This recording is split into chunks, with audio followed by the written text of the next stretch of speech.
ನಮಸ್ತೆ ಎಲ್ರಿಗೂ. Hi my dear student. See ಇವತ್ತು 7th ಸ್ಟ್ಯಾಂಡರ್ಡ್ದು chapter 3 electricity circuits and their components ಈ ಲೆಸನ್ದು ಎಕ್ಸಸೈಸ್ ಕ್ವೆಶ್ಚನ್ ಆ್ಯಂಡ್ ಆನ್ಸರ್ಸ್ನ ಡಿಸ್ಕಸ್ ಮಾಡೋಣ. ನಾನು ಲೆಸನ್ ಮಾಡುವಾಗ ಒಂದಷ್ಟು text book inside addition homework questions ಅಂತ ಕೊಟ್ಟಿರ್ತೀನಲ್ಲ, ಅದನ್ನು ಇದ್ರ ಜೊತೆ ಆನ್ಸರ್ ಮಾಡ್ಕೊಂಡು ಇದ್ರ ಜೊತೆ ಆ್ಯಡ್ ಮಾಡ್ಕೊಳ್ಳಿ. ಎಕ್ಸಸೈಸ್ ಕ್ವಶನ್ ಆ್ಯಂಡ್ ಆನ್ಸರ್ನ ನೋಡಿ. See question first. Why does the torch lamp glow in on position of its switch? On position of ಸ್ವಿಚಲ್ಲಿ ಟಾರ್ಚ್ ಲ್ಯಾಂಪು ಯಾಕೆ ಗ್ಲೋ ಆಗುತ್ತೆ ಅಂತೇಳಿ ಆನ್ಸರ್ ನೋಡಿ. The torch lamp glows when that switch is in the on position because it completes the electrical circuits allowing current to flow through the lamp. ಯಾಕೆ glow ಆಗುತ್ತೆ ಅಂದರೆ ಅದು on position ಇರುತ್ತೆ, ಬಿಕಾಸು ಅಲ್ಲದೆ ಎಲೆಕ್ಟ್ರಿಕ್ ಸರ್ಕ್ಯೂಟ್ ವಿದ್ಯುತ್ ಮಂಡಲ ಸಂಪೂರ್ಣಗೊಂಡಿರುತ್ತೆ, ಹಾಗಾಗಿ ಅದು ಕರೆಂಟ್ನ ಹಲೋ ಮಾಡುತ್ತೆ, ಹಾಗಾಗಿ ಲ್ಯಾಂಪು ಗ್ಲೋ ಆಗುತ್ತೆ. ವೆನ್ ಆ current circuit electrical circuit complete ಆದಾಗ ಕರೆಂಟ್ ಫ್ಲೋನು ಅಲೋ ಮಾಡುತ್ತೆ ಲ್ಯಾಂಪಿಗೆ, ಅರ್ಥ ಆಯ್ತಾ? When the switch is in the off position the circuit is open and current cannot flow. ಯಾವಾಗ ಸರ್ಕ್ಯೂಟ್ ಆಫ್ ಪೊಸಿಷನಲ್ಲಿರುತ್ತೆ ಸ್ವಿಚ್ಚು, ಆಗ ಸರ್ಕ್ಯೂಟ್ ಓಪನ್ ಆಗಿರುತ್ತೆ, ಕರೆಂಟು ಸಹ ಫ್ಲೋ ಆಗಲ್ಲ, ವಿದ್ಯುತ್ ಸಹ ಹರಿಯಲ್ಲ. So lamp does not glow. ಆಗ ಆಫ್ ಪೊಸಿಷನಲ್ಲಿದ್ದಾಗ ಲ್ಯಾಂಪು ಲ್ಯಾಂಪ್ ಬೆಳಗೋದಿಲ್ಲ, ಅರ್ಥ ಆಯ್ತಾ? ಸಿ ನೆಕ್ಸ್ಟ್ ಕ್ವೆಶನ್ ನಂಬರ್ 2 ನೋಡಿ. In a torch V generally use more than one cell are those placed in any particular order. ನಾವು ಟಾರ್ಚ್ನಲ್ಲಿ ಸಾಮಾನ್ಯವಾಗಿ ಒಂದಕ್ಕಿಂತ ಹೆಚ್ಚು ಸೆಲ್ಗಳನ್ನ ಯೂಸ್ ಮಾಡ್ತೀವಿ, ಆದರೆ ಅದನ್ನು ಪರ್ಟಿಕ್ಯುಲರ್ ಆರ್ಡ್ರಲ್ಲೇ ಜೋಡಿಸಬೇಕಾ ಅಂತ ಕೇಳ್ತಿದ್ದಾರೆ, ನಿರ್ದಿಷ್ಟವಾಗಿ. ಎಸ್, ಹೌದು. ಈಗ ಪಾಸಿಟಿವ್ ಕಡೆನೇ ನೆಗೆಟಿವ್ ಕಡೆನೇ ಜೋಡಿಸ್ಬಿಟ್ರೆ ಶೆಲ್ ಅದು ವರ್ಕೇ ಆಗಲ್ಲ ಅಲ್ವಾ, ಪರ್ಟಿಕ್ಯುಲರಾಗಿ ನಿರ್ದಿಷ್ಟವಾಗಿಯೇ ಜೋಡಿಸ್ಬೇಕು. Yes, in torch cells are usually placed in series. ಸಾಮಾನ್ಯವಾಗಿ ಸರಣಿ ಕ್ರಮದಲ್ಲಿ ಸೆಲ್ಸ್ಗಳನ್ನ ಇಡಬೇಕಾಗುತ್ತೆ. The positive terminal of one cell is connected to the negative terminal of the next. ಹೇಳಿದ್ವಲ್ಲ, ಒಂದು ಪಾಸಿಟಿವ್ ಟರ್ಮಿನಲ್ ಇದ್ರೆ ಇನ್ನೊಂದು ನೆಗೆಟಿವ್ ಟರ್ಮಿನಲ್ಗೆ ಅದನ್ನ ಕನೆಕ್ಟ್ ಮಾಡಬೇಕಾಗುತ್ತೆ. This arrangement increases the total voltage which powers the lamp. ಇದರಿಂದಾಗಿ ಅದರ ವೋಲ್ಟೇಜ್ ಹೆಚ್ಚಾಗುತ್ತೆ, ಹಾಗೆ ಪವರ್ಸ್ ಅದರ ಶಕ್ತಿ ಲ್ಯಾಂಪ್ಗೆ ಹೋಗುತ್ತೆ, ಅರ್ಥ ಆಯ್ತಾ? ಸಿ ನೆಕ್ಸ್ಟ್ ಕ್ವೆಶನ್ ನಂಬರ್ 3 ನೋಡಿ. How does a switch turn on or off the torch light? Torch ಲೈಟಲ್ಲಿ ಹೇಗೆ ನಾವು ಸ್ವಿಚ್ನ ಟರ್ನ್ ಆಫ್ ಆ್ಯಂಡ್ ಆನ್ ಮಾಡೋದು? Answer: the switch controls the flow of electricity in the circuit. When the switch is on, it closes the circuit, allowing electricity to flow through the lamp and make it glow. ಹೇಗೆ switch control ಇರುತ್ತೆ ಅಂದರೆ, controls the flow off switch ಅನ್ನೋದು electricity ಹರಿಯುವುದನ್ನು ವಿದ್ಯುತ್ ಮಂಡಲದಲ್ಲಿ ತನ್ನ ನಿಯಂತ್ರಣದಲ್ಲಿ ಇಟ್ಕೊಂಡಿರುತ್ತೆ switch. ಅದು on ಪೊಸಿಷನಲ್ಲಿದ್ದಾಗ, switch ಆನಲ್ಲಿದ್ದಾಗ ವಿದ್ಯುತ್ ಮಂಡಲಕ್ಕೆ ಕರೆಂಟ್ ಹರಿಯುವಂತೆ ಅನುಮತಿಯನ್ನು ಕೊಡುತ್ತೆ. ಅದೇ ರೀತಿ when switch is of, it opens the circuit stopping the flow of electricity and the lamp goes of. ಅದೇ ಅದು ಸ್ವಿಚ್ ಆಫ್ ಪೊಸಿಷನ್ ಇದ್ದಾಗ, ಆಫ್ ಮಾಡಿದ್ರೆ ಸ್ವಿಚ್ನ, ಸರ್ಕ್ಯೂಟ್ ಓಪನ್ ಆಗುತ್ತೆ, ವಿದ್ಯುತ್ ಮಂಡಲ ಸಂಪೂರ್ಣಗೊಳ್ಳದೆ ಎಲೆಕ್ಟ್ರಿಸಿಟಿ ಮಂಡಲದಲ್ಲಿ ಹರಿಯದೆ ವಿದ್ಯುತ್ತನ್ನು ಬಿಡುವುದಿಲ್ಲ, ವಿದ್ಯುತ್ ಮಂಡಲದಲ್ಲಿ ವಿದ್ಯುತ್ ಹರಿಯೋಲ್ಲ, ವಿದ್ಯುತ್ ಶಕ್ತಿ. ಆಗ ಏನಾಗುತ್ತೆ, ಅದು ಆಫ್ ಪೊಸಿಷನಲ್ಲಿ ಲ್ಯಾಂಪು ಆಫ್ ಆಗುತ್ತೆ, ಅದು ದೀಪ ಏನಾಗುತ್ತೆ, ಆಫ್ ಆಗುತ್ತೆ, ಅರ್ಥ ಆಯ್ತಾ? ಸಿ ನೆಕ್ಸ್ಟ್ ಕ್ವೆಶನ್ ನಂಬರ್ 4 ನೋಡಿ. Can we represents the circuit in a simpler manner? ನಾವು ಸಾಮಾನ್ಯ ರೀತಿಯಲ್ಲಿ, ಸರಳವಾದ ರೀತಿಯಲ್ಲಿ ವಿದ್ಯುತ್ ಮಂಡಲವನ್ನು ತೋರಿಸ್ಬೋದಾ? ಎಸ್, ಹೌದು. The circuit, often representing the components like cells, bulbs or switches in a circuit diagram, can be represented by symbols. For example, a battery is represented by a pair of short and long parallel lines, and lamp is represented by a circuit with an X inside it.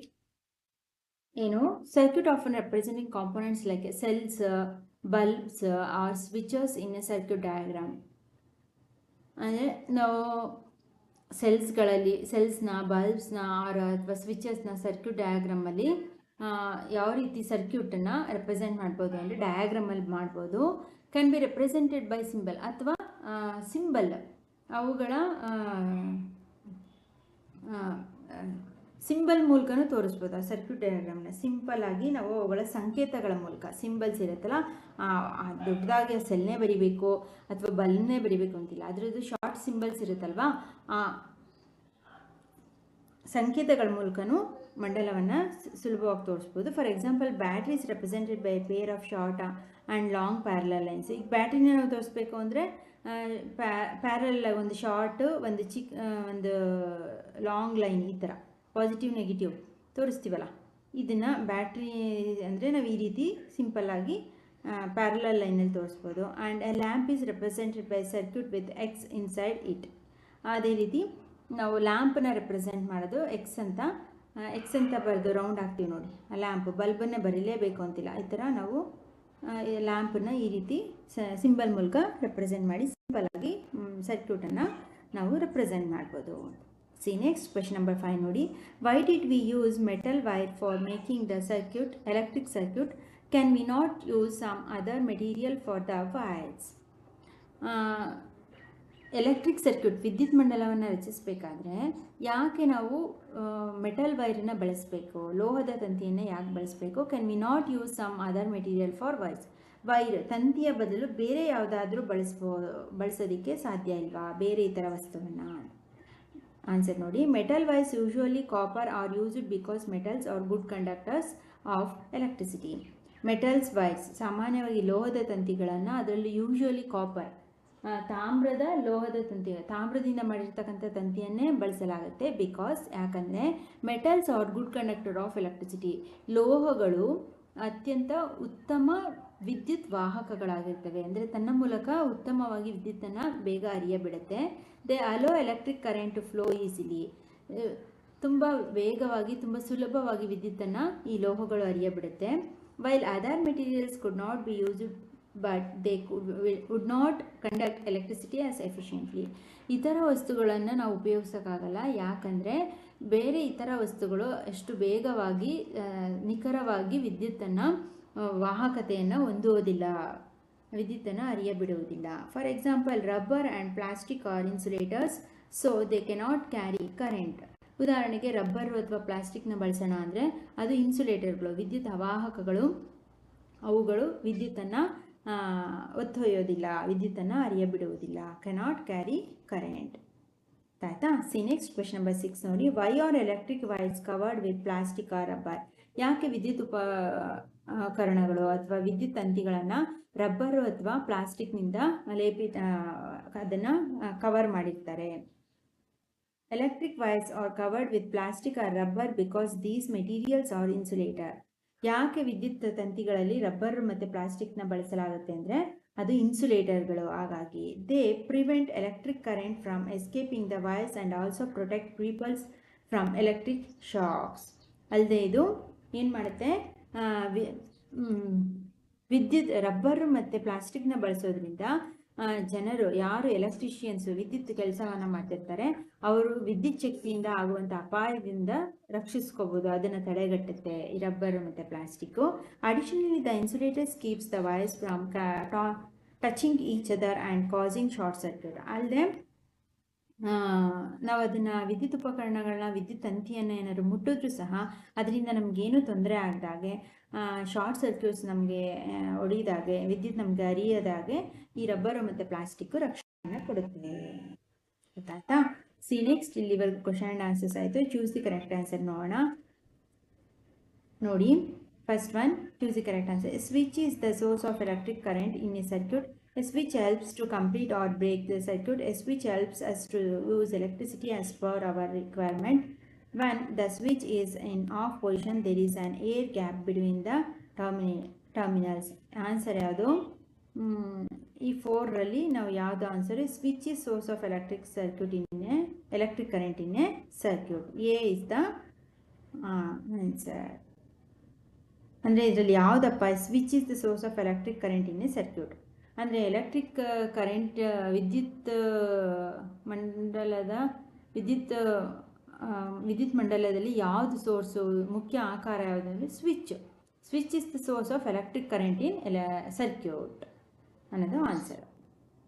Question number 2 ನೋಡಿ, observe the figure. ಇಲ್ಲಿ ಕ್ವಶನಲ್ಲಿ ಚಿತ್ರ ಇದೆ ನೋಡಿ. Question number 2ನಲ್ಲಿ ಈ ಚಿತ್ರವನ್ನು observe ಮಾಡಿ. ಹೇಗಿದೆ ಇದು? ಇಲ್ಲಿ ನೋಡಿ, ಓಪನ್ ಇದೆ ಇಲ್ಲಿ, A to B ಅಲ್ವಾ? ಅಬ್ಸರ್ವ್ ಮಾಡಿ. Observe with the switch material connected between the ends A and observe the figure. ನೋಡಿದ್ರಿ ಅಲ್ಲ, which material connected between the ends of A and B the lamp will not glow.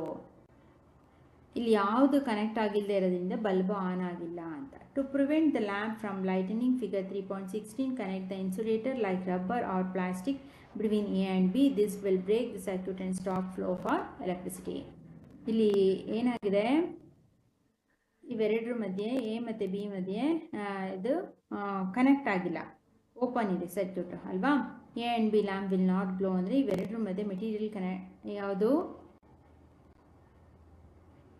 Insulator like rubber or plastic ಇರೋದ್ರಿಂದ ಇವೆರಡರ ನಡುವೆ A and B break the circuit. ಮಂಡಲವು ತುಂಡಾಗಿದೆ, ಹಾಗೆ ವಿದ್ಯುತ್ ಹರಿದೇ ಇರೋದ್ರಿಂದ ಲ್ಯಾಂಪು ಗ್ಲೋ ಆಗಿಲ್ಲ. ಆಯಿತಾ? ಸಿ ನೆಕ್ಸ್ಟ್ ಕ್ವಶನ್ ನಂಬರ್ 3 ನೋಡಿ. ಇಲ್ಲೂ ಇನ್ ಫಿಗರ್ 3 ಇದೆ. ಇಲ್ಲಿ ನೋಡಿ, ಈ ಫಿಗರ್ ನೋಡಿ. If the figure 3.17, if the filament of one of the lamp is broken, will the other glow? Justify your answer. ಇಲ್ಲಿ filament of the one of the lamp is broken. One of the lamp broken ಅಂದರೆ will the other glow. ಒಂದು bulb on ಆಗಲಿಲ್ಲ, ಇಲ್ಲಿ broken ಆಯಿತು ಅಂದರೆ ಇನ್ನೊಂದು on ಆಗುತ್ತಾ ಅಂತ ಕೇಳ್ತಿದ್ದಾರೆ ಇಲ್ಲಿ ಫಿಗರ್ ಚಿತ್ರದಲ್ಲಿ. Answer, if the figure 3.17 the lamps are connected end to end as indicated by the circuit diagram, if the filament of the one of the lamp is broken, the other lamp will not glow. ಇಲ್ಲಿ ಚಿತ್ರದಲ್ಲಿ ತೋರಿಸಿರೋ ಥರ ಈ ಎರಡು ಏನು separate ಇಲ್ಲ, ಒಂದಾದ್ಮೇಲೆ ಒಂದಕ್ಕೊಂದು connect ಆಗಿದೆ. ಇಲ್ಲಿ ಒಂದು ಬಲ್ಬ್ ಗ್ಲೋ ಆಗಲಿಲ್ಲ ಅಂದರೆ ನೆಕ್ಸ್ಟ್ ಇರ್ತಕ್ಕಂಥ ಸರ್ಕ್ಯೂಟ್ನ ಮತ್ತೊಂದು ಬಲ್ಬು ಆ ಫಿಲಮೆಂಟಲ್ಲಿ ಲ್ಯಾಂಪು ಒಂದು ಬ್ರೋಕ್ ಆಯಿತು ಅಂದರೆ other lamp will not glow, ಮತ್ತೊಂದು ದೀಪವು ಬೆಳಗುವುದಿಲ್ಲ. This is because the line circuit the current flow through all components one after another. ಇದನ್ನು ನಾವು ಲೈನ್ ಸರ್ಕ್ಯೂಟ್, ನೇರ ಮಂಡಲ ಅಂತ ಕರಿತೀವಿ. ಆ ಲೈನಲ್ಲಿ ಬರ್ತಕ್ಕಂಥ ಯಾವುದೇ ಬಲ್ಬುಗಳು ಒಂದು ಸರ್ಕ್ಯೂಟ್ನಲ್ಲಿ ಒಂದು ಬಲ್ಬ್ಗೆ ಕರೆಂಟ್ ಫ್ಲೋ ಆಗಲಿಲ್ಲ ಅಂದರೂ ಆ ಲೈನಲ್ಲಿ ಇರ್ತಕ್ಕಂಥ ಎಲ್ಲ ಬಲ್ಬ್ಗಳು ಆಫ್ ಆಗುತ್ತೆ, ಗ್ಲೋ ಆಗಲ್ಲ. If one components like A lamp is broken, the entire circuit is interrupted. ಇಲ್ಲಿ ವಿದ್ಯುತ್ ಮಂಡಲದ ಒಂದು ಸಂಪರ್ಕವು ಕಡಿತಗೊಂಡ್ರೆ ಆ ಮಂಡಲದ ಸಂಪೂರ್ಣವು ಇಂಟರಪ್ಟೆಡ್ ಆಗುತ್ತೆ and current cannot flow through the rest of the circuit. ಆ ಮಂಡಲದಲ್ಲಿ ವಿದ್ಯುತ್ ಹರಿಯುವುದಿಲ್ಲ. ಆಯಿತಾ? ಸಿ ನೆಕ್ಸ್ಟ್ ಕ್ವೆಶ್ಚನ್ ನಂಬರ್ 4 ನೋಡಿ. A student forgot to remove the insulator covering from the connecting wires while making a circuit. If the lamp and the cell are working properly, will the lamp glow?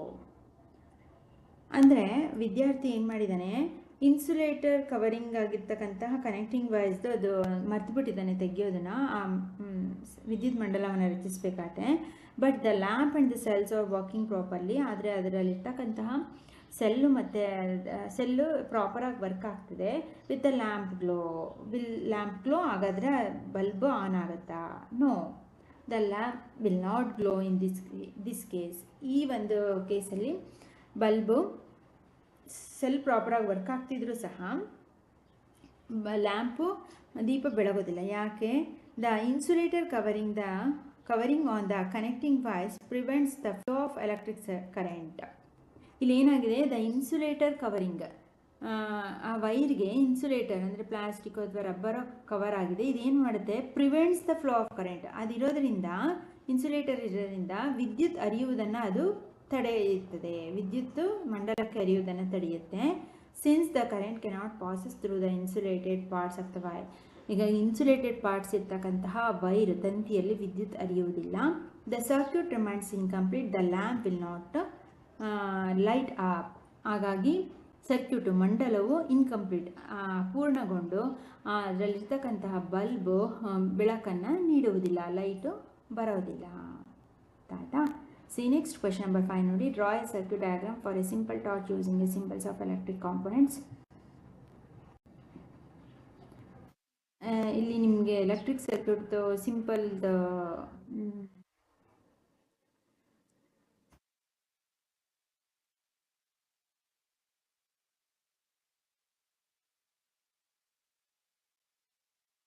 ಇರುತ್ತೆ. Draw A circuit diagram for A simple torch using A symbols for electric components. ನಿಮಗೆ ಇದು lesson ಮಧ್ಯೆ ಇದೆ, ಇದು ನೀವು ಬೇಕಾದರೆ ಬರೀಬೋದು, ಇಲ್ಲಾಂದರೆ ಅದು ಇಮೇಜನ್ನು ನಿಮಗೆ ಲಾಸ್ಟಲ್ಲಿ ಆ ಕ್ವಶನ್ಗೆ ಆನ್ಸರ್ ಮಾಡಿರ್ತೀನಿ. ಸರಿ, ಸಿಂಪಲ್ ಎಲೆಕ್ಟ್ರಿಕ್ ಸರ್ಕ್ಯೂಟ್ ಅಂದರೆ ನೋಡಿ, circuit diagram with indicated with A lamp. ಇದನ್ನು ಬೇಕಾದ್ರೂ ಬರೀಬೋದು, ಎ ಅಥವಾ ಬಿ ಅಥವಾ ಸಿಂಬಲಲ್ಲಿ ಬರಿತೀನಿ ಅಂದರೆ ಈ ಒಂದು ಸರ್ಕ್ಯೂಟ್ ಡಯಾಗ್ರಾಮ್ನ ಹಾಕಿ. ಇದೇ ಆನ್ಸರ್. ಓಕೆನಾ?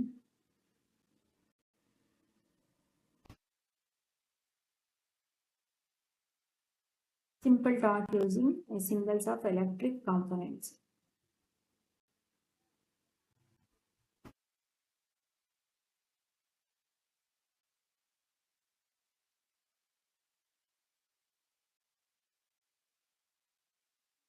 Components and simple torch.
ಡಯಾಗ್ರಾಮ್ನ ಸ್ವಿಚ್ ಇಲ್ಲ, ನಾನು ನಿಮಗೆ ಲಾಸ್ಟಲ್ಲಿ ವಿಡಿಯೋ ಲಾಸ್ಟಲ್ಲಿ ಅದರ ಆನ್ಸರ್ನ ಇಮೇಜ್ ಹಾಕಿರ್ತೀನಿ. ಓಕೆನಾ?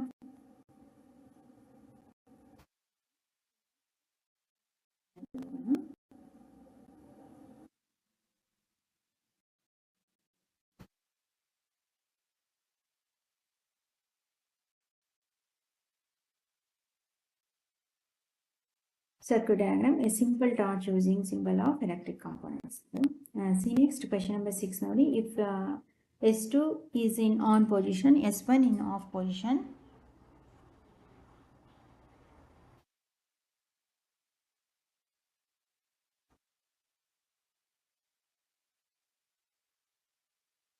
a lamp will glow. ಅದೇ ರೀತಿ S2 is in off position, S1 in on position, which lamp will glow? S1 and S2 both are on position, which lamp will glow? If both S1 and S2 are off position, which lamp will glow? Answer ನೋಡಿ.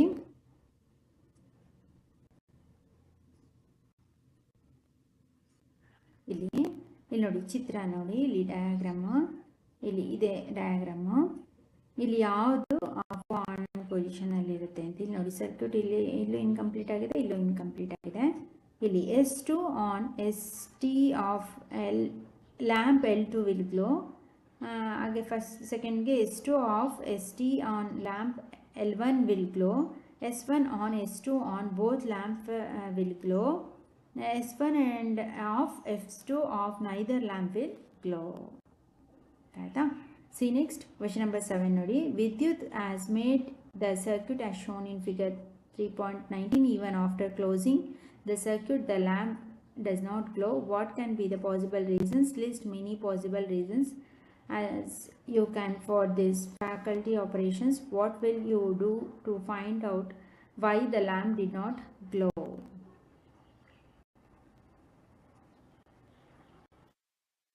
ಇಲ್ಲಿ ನೋಡಿ, ಈ ಒಂದು ಚಿತ್ರದಲ್ಲಿ ಏನೇನು possibilities ಇರ್ಬೋದು. List many possible reasons you can this faulty operations. What will to find, ಏನನ್ನ bulb glow ಆಗದೆ ಇರೋದಕ್ಕೆ ಯಾವ್ಯಾವ ಪಾಸಿಬಿಲಿಟೀಸ್ ಇರ್ಬೋದು ಅದನ್ನು ಬರೀರಿ ಅಂತ ಕೇಳ್ತಿದ್ದಾರೆ. ಏನೇನು first reason answer loose connections. ಕನೆಕ್ಷನ್ಸಲ್ಲಿ ಲೂಸ್ ಇರ್ಬೋದು. Ensured cell wires are securely connected to battery, lamp and switch. Secure ಆಗಿ ಅದನ್ನು ಬ್ಯಾಟ್ರಿನ ಕನೆಕ್ಟ್ ಮಾಡಿದ್ರೆ ಲ್ಯಾಂಪ್ ಮತ್ತು ಸ್ವಿಚ್ಗೆ ಸರಿ ಹೋಗುತ್ತೆ. Second possibility burned out bulb burn ಆಗಿರಬೇಕು. Try replacing the bulb with a new one to see if it works. ಹೊಸ ಬಲ್ಬ್ನ ತೊಗೊಂಡು ಅದನ್ನು ಟ್ರೈ ಮಾಡ್ಬೋದು. ಅದು ಬಲ್ಬ್ ಬರ್ನ್ ಆಗಿದ್ದರೆ ಹೊಸದನ್ನು ತೊಗೊಂಡು ಅದನ್ನು ವರ್ಕ್ ಆಗುತ್ತೋ ಇಲ್ಲ ಅಂತ ಚೆಕ್ ಮಾಡ್ಬೋದು. ಡೆಡ್ ಬ್ಯಾಟ್ರಿ ಅಥವಾ ಬ್ಯಾಟ್ರಿ ಡೆಡ್ ಆಗಿರ್ಬೋದು. Check if the battery is providing power by testing with a multimeter. ಅದನ್ನು ಬ್ಯಾಟ್ರಿ ಬೇರೆದಕ್ಕೆ ಹಾಕೊಂಡು ಯೂಸ್ ಮಾಡಿ ಅದರಲ್ಲಿ ಪವರ್ ಇದೆಯಾ ಇಲ್ಲ ಅಂತ ಟೆಸ್ಟ್ ಮಾಡಬೇಕಾಗುತ್ತೆ. ಫಾಲ್ಟಿ ಸ್ವಿಚ್ ಅಥವಾ ಸ್ವಿಚ್ದು ಫಾಲ್ಟ್ ಇರಬೇಕು. Test the switch bypassing it, connect the wires directly to see if the lamp glows. ವೈರ್ಗೆ ಡೈರೆಕ್ಟಾಗಿ ಕನೆಕ್ಟ್ ಮಾಡಿ ಸ್ವಿಚ್ದು ಲ್ಯಾಂಪ್ ಗ್ಲೋ ಆಗುತ್ತಾ ಇಲ್ವಾ ಅಂತ ಚೆಕ್ ಮಾಡಿ. ಸಿ ನೆಕ್ಸ್ಟ್ ಕ್ವೆಶ್ಚನ್ ನಂಬರ್ 8 ನೋಡಿ. If the figure 3.20, in which case the lamp will not glow when the switch is closed. ಈ 4 ಚಿತ್ರಗಳಲ್ಲಿ ಯಾವ ಸ್ವಿಚ್ನ ಕ್ಲೋಸ್ ಮಾಡಿದ್ರೆ, ಸ್ವಿಚ್ ಒಂದು ವೇಳೆ ಕ್ಲೋಸ್ ಆಗಿದ್ರೆ ಇದರಲ್ಲಿ ಯಾವುದರಲ್ಲಿ ಬಲ್ಬು ಗ್ಲೋ ಆಗಲ್ಲ, ಬೆಳಗೋದಿಲ್ಲ ಅಂತ ಕೇಳ್ತಿದ್ದಾರೆ. ABC ಕೊಟ್ಟಿದ್ದಾರೆ. ಆನ್ಸರ್ ನೋಡಿ, ಎ ಕೇಸಲ್ಲಿ ದ ಲ್ಯಾಂಪ್ ವಿಲ್ ಗ್ಲೋ, ಎನಲ್ಲಿ ಆಗುತ್ತೆ. ಲ್ಯಾಂಪ್ ವಿಲ್ ನಾಟ್ ಗ್ಲೋ, ಬಿನಲ್ಲಿ ಆಗಲ್ಲ. Lamp may not glow if the battery is reversed, ಬ್ಯಾಟ್ರಿನ ರಿವರ್ಸ್ ಮಾಡಿದ್ರೆ ಬಲ್ಬು ಗ್ಲೋ ಆಗಲ್ಲ. ಲ್ಯಾಂಪ್ ವಿಲ್ ಗ್ಲೋ, ಎನಲ್ಲಿ ಬಲ್ಬ್ ಗ್ಲೋ ಆಗುತ್ತೆ, ಬಿನಲ್ಲಿ ಆಗಲ್ಲ. ಇದು ಇದನ್ನು ರಿವರ್ಸ್ ಮಾಡಿದ್ರೆ ಆಗುತ್ತೆ ಬ್ಯಾಟ್ರಿನ, ಇದರಲ್ಲಿ ಗ್ಲೋ ಆಗುತ್ತೆ. ಅರ್ಥ ಆಯ್ತಾ? ಕ್ವೆಶ್ಚನ್ ನಂಬರ್ 9 ನೋಡಿ. Suppose the positive and the symbols cannot be read on the battery. Suggest a method to identify the 2 terminals of this battery. Answer, use the circuit, connect the battery to a light bulb. The correct connections will make the bulb glow brightly. Check the shape. The flat side is usually the negative terminals and the smaller protruding side is positive terminal. Question number 10 ನೋಡಿ. You will give a 6 cells marked A, B, C, D, E, F. Some of these are working and some are not. Design the activity to identify which of them working. List items that you require. Write the procedure that you will glow with the items. Carry out the activity to identify the cells that are working. Items required. ಏನೇನು ಬೇಕು? Light bulb, wires, cells A, B, C, D, E, F. Procedure, cannot connect the light bulb to one cell. Check if the bulb glows. If it does, the cell is working. Repeat the process for each cell. Carrying out the activity, connect each cell one by one to the bulb. The cells that make the bulb glow are working and the ones that do not working. Question number 11 ನೋಡಿ. An LED requires 2 cells in series to glow. Tanya made the circuit as shown in figure 3.21. Will the lamp glow? If not, draw the wires for correct connections. Answer, the LED bulb will glow when the longer wire. LED bulb glow ಆಗಬೇಕು ಅಂದರೆ ಉದ್ದವಾದ wire ಇರಬೇಕು. The positive terminal of the LED is connected with the positive terminal of the battery and the shorter wires. The negative terminal of the LED is connected with the negative terminal of the battery. ಉದ್ದವಾದಂಥ wire positive ಟರ್ಮಿನಲ್ಗೆ connect ಆಗಿರಬೇಕು. ಚಿಕ್ಕದಾದಂಥ wire negative ಟರ್ಮಿನಲ್ಗೆ connect ಮಾಡಬೇಕು. ಬ್ಯಾಟ್ರಿಯ negative ಟರ್ಮಿನಲ್ಗೆ ಇಲ್ಲಿದೆ ನೋಡಿ. According to the given connections, LED will not glow as the negative terminal of the LED is connected to the positive terminal of the battery. ಒಂದು ವೇಳೆ ಬಲ್ಬ್ ಗ್ಲೋ ಆಗಲಿಲ್ಲ LED bulb ಅಂತ ಅಂದರೆ positive terminal negative terminal of the LED positive terminal ಬ್ಯಾಟ್ರಿಗೆ connect ಮಾಡಿ. The correct connections will be ಕನೆಕ್ಷನ್ನ ಕರೆಕ್ಟಾಗಿ ಮಾಡಿ. ಇಲ್ಲಿ ಮಾಡಿದಾರಲ್ಲ ಹಾಗೆ ಇಲ್ಲಿ ನೋಡಿ, ಇದು ಪಾಸಿಟಿವ್ ಟು ಪಾಸಿಟಿವ್ ಇದೆ, ನೆಗೆಟಿವ್ ಟು ನೆಗೆಟಿವ್ ಇದೆ ಅಲ್ವಾ. ಸೊ ಇಲ್ಲಿ ಪಾಸಿಟಿವ್ ಟು ನೆಗೆಟಿವ್ ಇದೆ, ಇದು ಕನೆಕ್ಟ್ ಆಗುತ್ತೆ. ಇವೆರಡನ್ನು ಇಂಟರ್ಚೇಂಜ್ ಮಾಡಬೇಕಾಗುತ್ತೆ. ಇಲ್ಲಿ ಪಾಸಿಟಿವ್ ಇದ್ದರೆ ಈ ನೆಗೆಟಿವ್ನ ಇಲ್ಲಿಗೆ, ಇಲ್ಲಿದ್ದು ಅಲ್ಲಿಗೆ ಕನೆಕ್ಟ್ ಮಾಡಬೇಕು. ಓಕೆ ಮೈ ಸ್ಟಿಲ್ಲಿ ಅಂದರೆ ಈ ಚಿತ್ರದಲ್ಲಿ ಕೊಟ್ಟಿದ್ದಾರಲ್ಲ, ಇಲ್ಲಿ ಏನು ಕೊಟ್ಟಿದ್ದಾರೆ ಇದನ್ನು ಯಾವ ರೀತಿ ಕನೆಕ್ಟ್ ಮಾಡಬೇಕು. ಇಂಟರ್ಚೇಂಜ್ ಬಲ್ಬ್ ಗ್ಲೋ ಆಗ್ತಾ ಇಲ್ಲ, ಬಟ್ ಆಗಬೇಕು ಅಂದರೆ ಯಾವ ರೀತಿ ಬ್ಯಾಟ್ರಿದು ಪಾಸಿಟಿವ್ ನೆಗೆಟಿವ್ ಇದನ್ನು ಪಾಸಿಟಿವ್ ಕನೆಕ್ಟ್ ಮಾಡಬೇಕು ಅಂತ ಹೇಳ್ತಾರೆ. ಓಕೆ, ಇದಿಷ್ಟು ಈ ಲೆಸನ್ನ complete exercise question and answers. ಇದ್ರ ಜೊತೆಗೆ ಹೋಮ್ವರ್ಕ್ ಕ್ವಶನ್ಸ್ನು ಆ್ಯಡ್ ಮಾಡ್ಕೊಳ್ಳಿ. ಸದ್ಯಕ್ಕೆ LB ನ್ಯೂಸ್ ಬರೋವರೆಗೂ ಇದನ್ನೇ ಓದ್ಕೊಳ್ಳಿ. ಓಕೆನಾ? Okay my dear student, thank you. ಇದು ಕ್ವೆಶನ್ ನಂಬರ್ 5ಗೆ torch draw a diagram of torch circuit diagram. ಇದನ್ನು 5th ಕ್ವಶನ್ಗೆ ಆನ್ಸರ್ ಇದು ಡಯಾಗ್ರಾಮು. ಇದನ್ನು ನೋಟ್ಸ್ಗೆ ಹಾಕ್ಕೊಳ್ಳಿ. Thank you.